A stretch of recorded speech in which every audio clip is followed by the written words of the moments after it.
What was the thought process with? I mean, one of the things that's kind of cool about the Cash App is that you can buy and sell Bitcoin with it. Yeah. Are you guys going to consider other forms of cryptocurrency as well? Not right now.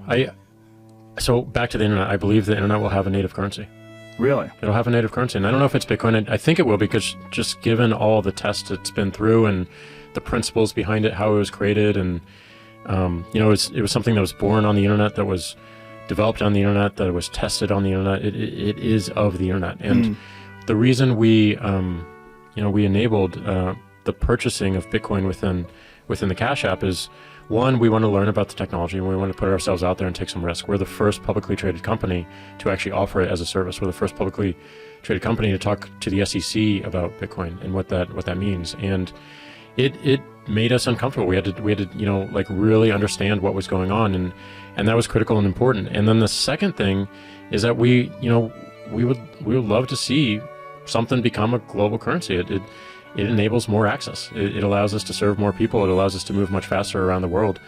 And we thought we were going to start with how you can use it transactionally, but we noticed that people were treating it more like an asset, like a virtual gold. And we wanted just to make that easy, just the simplest way to buy and sell Bitcoin. But we also knew that it had to come with a lot of education. It had to come with constraint, because 2 years ago, people did some really unhealthy things about, purchasing Bitcoin. They maxed out their credit cards and put all their life savings into Bitcoin. So we developed some very simple restrictions and constraints, like you can't buy Bitcoin on the Cash App with a credit card.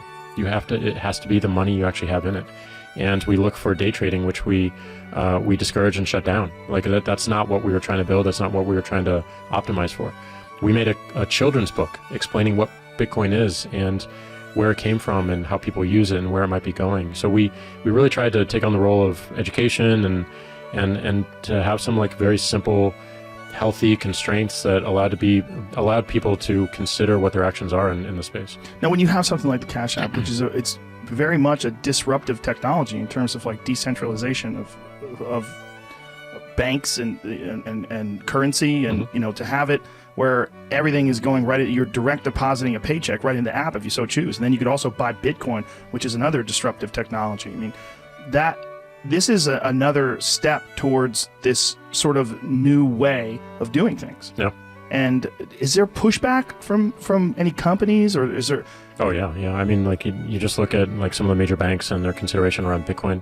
They all love blockchain because of the efficiencies it can create for their business and potentially new business lines. But I think there is Explain blockchain to people, for people who don't know what we're talking about. Blockchain is a distributed ledger, and what that means is that it's basically a distributed database where the source of truth can be verified at any point around the network, and you can see this annotation around how content or how around money traveled. So you don't have to go to an institution to get the records. There's no centralized check. There's no centralized control over it, and I think that is threatening. It's certainly threatening to certain services behind banks and financial institutions. It's threatening to some governments as well.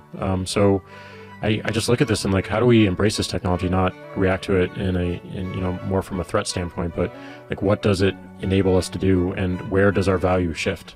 And that's what we should be talking about right now, is how our value shifts. And there's always really strong answers to that question, but if you're not willing to ask the question in the first place, you will become irrelevant, because technology will just continue to march on and make you irrelevant. And it's the people that are growing up with this technology, or born with the technology, only knowing that technology, or are asking the tough questions of themselves they're going to be super disruptive to their business, and they're thinking about it right now, and they're taking actions. And we're doing that at Square, and we're doing that at Twitter, and that to me represents longevity. That represents our ability to thrive, and we got to push ourselves. We got to make ourselves uncomfortable, and we got to disrupt what we held sacred and what we think is success today, because otherwise it's not going to be bigger than what we have today.